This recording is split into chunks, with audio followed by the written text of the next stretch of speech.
여러분, 안녕하세요. 여러분들의 경제적 자유를 추구하는 주식 부자 주부입니다. 여러분의 시간은 금입니다. 1.5배속으로 보시기 바랍니다. 혼자서 삼성전자를 장기 투자하는 것이 가능한가요? 절대 불가능하겠죠. 함께 가야 부자가 될 수 있습니다. 이번 시간에는 숨은 지뢰가 터졌다. 헝다그룹 주식 거래 정지됐다. 삼성전자에게 이런 영향 준다라는 내용에 대해 이야기를 해보겠습니다. 여러분, 월요일입니다.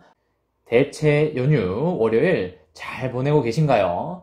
날씨도 너무 좋아서 나들이 하기에 최고인 날씨인데요. 세계 경제 상황은 좋아지려고 하니까 하나씩 지뢰가 터지고 있어서 살얼음판을 걸어가고 있는 그런 기분입니다. 부동산 시장에서 계속적으로 문제가 생기고 있는데요. 미국인들은 자산의 구성 비율을 보면 주식 비중이 50% 이상 될 만큼 금융 자산을 매우 신뢰하고 있고요. 금융으로 나라가 발전해왔다는 걸 증명하는 것이 되겠습니다. 미국은 401k라고 해서 퇴직금 제도도 매우 잘 돼 있는 거 잘 아실 겁니다. 우리나라는 개인들의 자산 비중이 어떤 항목으로 주로 구성되어 있을까요? 대답을 해보시기 바랍니다. 그쵸? 우리나라 사람들은 과거부터 부동산 자산이 큰 비중을 차지하고 있었습니다. 주식은 도박이라는 사회적 인식이 과거에는 엄청 강했었는데요. 메로나 사태 이후부터 주식은 도박이 아니라 매우 매력적인 자산 증식 수단이라는 사회적 분위기가 형성이 되면서 동학개미 운동과 함께 부동산만큼이나 좋은 투자 자산 수단으로 자리 잡기 시작하였습니다. 중국은 어떤가요? 중국은 전형적으로 부동산으로 커온 나라입니다. 중국의 경제 발전을 논할 때 부동산을 빼면 시체일 정도로 삶에서 부동산이 차지하는 포션이 엄청나게 큰 나라입니다. 우리나라의 제주도와 서울, 인천 등의 여러 지역만 보더라도 어느 나라 사람들이 부동산을 싹쓸이하고 있나요? 그쵸? 바로 중국인들이 싹쓸이를 하고 있습니다. 얼마 전에도 강남의 타워 팰리스를 중국인이 89억에 샀다는 거 들으셨죠? 내국인은 대출 규제로 인해서 15억 이상의 아파트를 주택담보대출이 안 된다고 하는데요. 외국인은 해외 그 나라에서 대출을 받아서 우리나라 부동산을 구입하기 때문에 부동산 가격을 폭등시키는 주범이 되고 있습니다.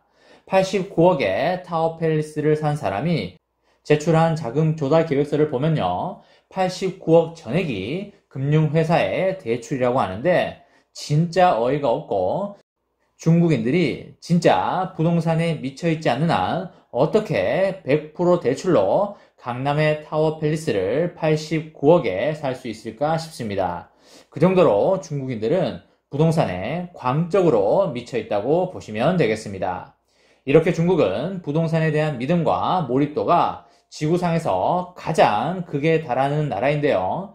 그런 과정 속에서 탄생했던 기업이 헝다그룹이고요. 문어발식 부실 경영으로 인해서 이제는 역사 속으로 사라질 단계에 진입을 했다고 보시면 되겠습니다.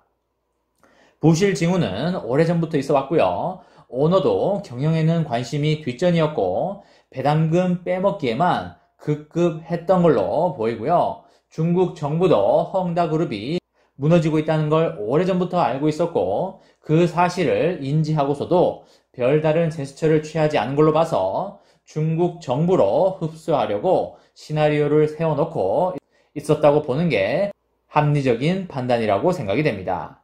오늘 또 뉴스가 터졌죠. 파산 위기에 몰린 중국 2위의 부동산 개발 업체인 헝다그룹과 그 헝다그룹의 주요 계열사인 헝다물업이라는 회사의 주식이 홍콩 증시에서 거래 정지가 됐습니다. 헝다물업이라는 회사는 부동산 관리 서비스를 하는 회사 정도로 보시면 되겠고요. 헝다그룹이 현금을 확보하기 위해서 헝다물업을 매각하면서 거래가 중단됐다고 보시면 되겠습니다. 홍콩 거래소는 이날 장 개장 직전에 헝다그룹과 헝다물업의 거래를 중단한다고 발표를 했고요. 헝다 측이 대규모 거래와 관련한 내부 정보를 발표하기 전에 거래 정지를 요청했다고 하였습니다. 홍콩 거래소는 다른 부동산 개발업체인 허성창잔이라는 회사의 거래도 중단을 시켰는데요. 허성창잔은 홍콩 증시에 상장된 회사의 지분을 인수하기로 합의를 했고, 인수합병에 관련해서 거래소 규정에 따라서 거래 정지를 요청했다고 하였습니다. 허성창잔이 헝다물업 지분 51%를 인수하여 경영권을 확보할 계획이고, 인수 금액은 6조 1천억 원 정도를 넘어갈 걸로 보입니다. 헝다그룹은 현재 헝다물업의 지분을 60% 갖고 있으면서 경영권을 확보하고 있습니다. 이래저래 돌아가는 정황을 보면 헝다그룹이 헝다물업의 지분을 허성창잔이라는 회사에게 지분을 팔고 경영권을 넘겨주는 것이 되겠습니다. 헝다그룹이 현금을 마련하기에 급급하다는 느낌을 많이 받는다, 그죠? 헝다그룹은 이번뿐만 아니라 지난 29일에도 계열사인 성징은행이라는 은행의 지분 20%를 우리 돈 1조 8,300억에 매각을 했지요. 선양시의 국유기업인 성진금융지주가 인수자로 나섰었습니다. 파산 리스크가 시장에 소문이 쫙 퍼지면서 헝다그룹과 헝다물업의 주식을 누가 사겠습니까? 주가가 그대로 번지 점프를 해버렸지요. 헝다그룹의 주가는 올해만 80% 번지 점프를 했고요. 헝다물업의 주가는 올해 55% 번지 점프를 했습니다. 헝다그룹의 부채는 우리 돈으로 362조 원에 달하고요. 이자 부담이 붙어있는 대출과 회사채가 5,718억 위안이고요. 이 가운데 2,400억 위안은 내년 6월까지 반드시 갚아야 합니다. 유동자산도 1조 9,500억 위안을 갖고 있지만 대부분이 건설 중인 부동산이고요. 현금은 3억 위안밖에 없다고 합니다. 결국에 현찰은 없고요. 부동산을 팔아서 빚을 갚아야 하는데 그게 누구 사람 마음처럼 쉽게 되겠습니까?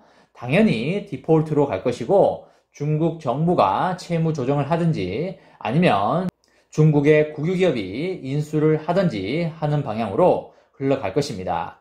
헝다가 발행한 달러 채권들은 계약상으로 30일의 유예 기간이 있어서 공식 디폴트까지는 아직까지 시간은 좀 남아있지만 디폴트가 되면 채권자가 법원에 헝다그룹의 파산을 청구할 수 있고요. 또는 헝다그룹 스스로 파산이나 법정 관리를 신청할 수 있습니다.